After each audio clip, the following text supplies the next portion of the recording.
welcome to the studio. Thank you. I am so glad you brought along a little Mushboo, what do you call it, a device?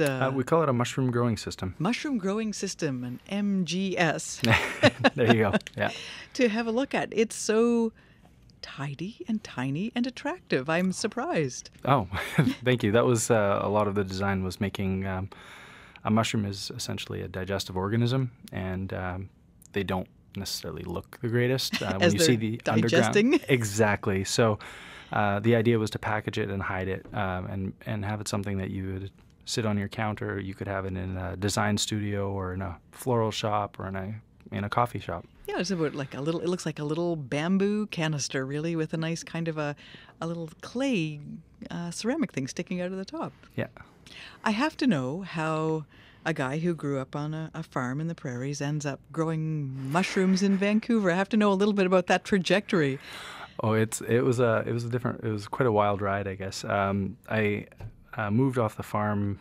Oh goodness, over a decade ago now, I guess, and decided I didn't want anything to do with farming. We had horses, we had hogs, we had grain, and the idea of being stuck within a commodity market where you never knew if you were actually going to make money was something that I just didn't want to have to deal with on my own, having seen all my family is pretty much in agriculture. So you've seen the struggles over the years. Definitely, and it was something where I thought it would be cool to run my own business in the city, not really thinking that farming is your own business, but I wanted to do something else.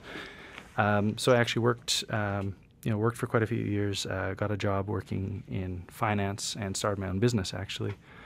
Did that for a couple of years. A business that had anything to do with mushrooms or food? Not in the least. Okay. I did investment analysis Okay. and business consulting. So it was, nothing even close to mushrooms. And I guess it started kind of with 4 years ago, I stumbled across an article where there were farmers, coffee farmers actually, coffee plantations in South America that were having problems with crops that they had standing out to dry, and having the mushrooms literally had adapted to the point where they were starting to take over the crops before they could be processed. They were growing on the raw coffee beans. Yeah, Huh. and the stalk and the husk and things like that. Right. So that kind of sparked some interest, and I said, well, we have a lot of this exact organic matter all over North America because that's where it all goes. So I started looking, and there's been research on this since the 70s. Of growing mushrooms in coffee mushrooms grounds. on coffee grounds, Right, yeah. right. And then started working on formulation, on systems, and moving to Vancouver was very much because I like the temperature, the climate of the West Coast, and I think it's much more receptive to a product like this. A new idea or a new take on an idea. Mm-hmm. And then just moving, I didn't want to be picking up coffee at every single coffee shop in Vancouver and trucking it out to a facility a couple of 100 kilometers out of town, growing it, and then submitting it back into the commodity stream. So we built the Mushboo system as a means of taking the final about 2 weeks of growth, the fun part where you get to see the pins form and turn into a mushroom fruit. Getting to see that side is where you get a lot of the fun part of growing mushrooms, and all the stuff before that is, it can be a lot of headache if it's not regulated very well. Oh, okay. So you're managing that part, the kind of scientific part of the first end of it. Yeah, exactly. So we'd pick up coffee from coffee shops all over Vancouver. Well, they must have been happy to see you coming through the door going, I'd like your old coffee grounds. Yep. Yeah, it was probably one of the best days of sales calls I'd ever made, where I walked in and I said, hey, you have garbage, I'd like to take it. And so it was some coffee shops were worried, was there going to be a smell? Was it going to rot? So, and others have had, different people come in and try to take it, and then the system kind of falls by the wayside. So we had to set up something that was very consistent, very timely, clean, integrated well with their way of doing business. Right. We appear once a week or twice a week, and, we have fresh containers to be filled with coffee, and we walk out with the old containers. How many pounds of coffee grounds do you figure you're recycling now in a given week? With our current production, we can do about 500 kilograms is kind of our max. Wow. So we need a larger facility. That's what we're working on moving actually right now. Oh, okay. Just to be able to handle more production. But that sounds like a lot.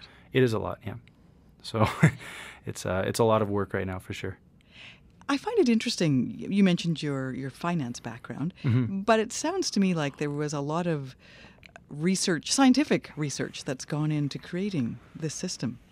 Yeah. Did you do that? Yes and no. Like I said, a lot of the research has been done, so a lot of it just required reading the work of published papers and seeing work that other people had researched on it. We've since taken that research, I would say, to the next level, where the entire science behind the Mushboo system is very much integrated with the science of growing on coffee, because coffee is a difficult substrate to grow mushrooms on. So the Mushboo system was literally designed, the porosity of the ceramics, everything was designed in order to, even the size of the hole and the amount of evaporation that would happen from the hole is all kind of calculated. So yeah, that's something that I've spent many late nights working on. Well, we were talking before we started recording about the watering system that you've devised, and it's a little ceramic clay-colored cup that sits in the top with a bit of a spike. But it's so simple, it seems like, to be able to keep the right amount of water going into the bag. It actually, there were two things. Mushrooms, in order to grow well, typically need to be protected, especially in cultivation facilities, to have high yields. They need to protect it from household mold, fungi, things like that. And so when I originally was thinking, how are we going to water this thing, and how do we regulate the flow of the water, and drip systems and things like that is what I was looking at. I didn't want to have something that you had to plug in. It didn't seem to make sense to me. Gravity brings the water down. You should be able to work with that. So we looked at, there's glass watering systems that you see for a lot of planters where you fill a bowl and it slowly drips down. But the problem with that is tap water has chlorine, it has fluoride, and there's household bacteria floating in it.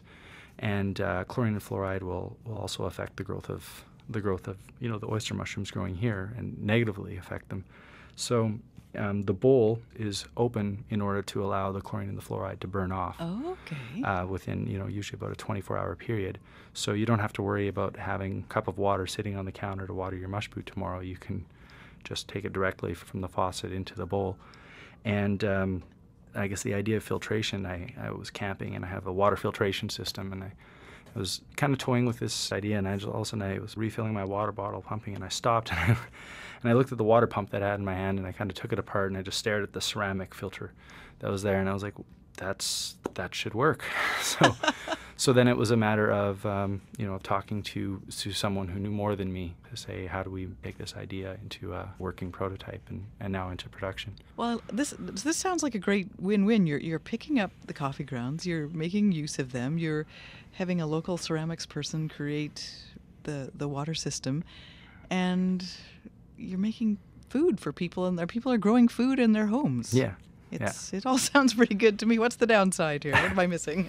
No real downside. I would say the only downside that we are currently facing is, like I said, we use that polypropylene bag, and I have a thing against plastics. So I really would love to find someone who could manufacture a plant-based bag, but in order to keep it growing in a sterile environment, we have to subject it to a lot of temperature conditions that cellulose doesn't seem to stand up to yet. So that's an ongoing pondering that you're doing. I'm hoping someone else will pop up one day and say, oh yeah, we make this, and it can handle this range of temperatures or this range of climate, and then I can say, well, let's test some of them. And that's what a lot of now that we're actually selling something and we have orders coming through and people hear about it and we're starting to get some media attention, it's amazing how much that sped up the research side of things, because all of a sudden somebody sends you an email and says, hey, I've been looking at this and your kits are really cool. Have you ever thought of doing this? And I'm like, yeah, but I can't find anyone who does it. Oh, well, I do it. So that's been fantastic, just even, from my perspective of lightening the workload. I'm the only full-time employee right now. Oh. And then we have a couple people who work part-time or intern. A lot of people who really believe in what we're doing. We only started production this year, so we're very much in that startup phase.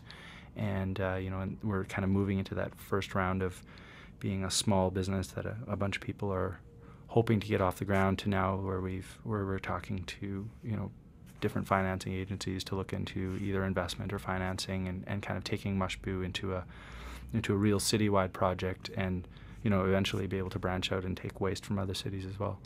Well, all the best with this. Thank you so much. Very exciting to hear about all these things that you've pulled together to make this work. Thank you.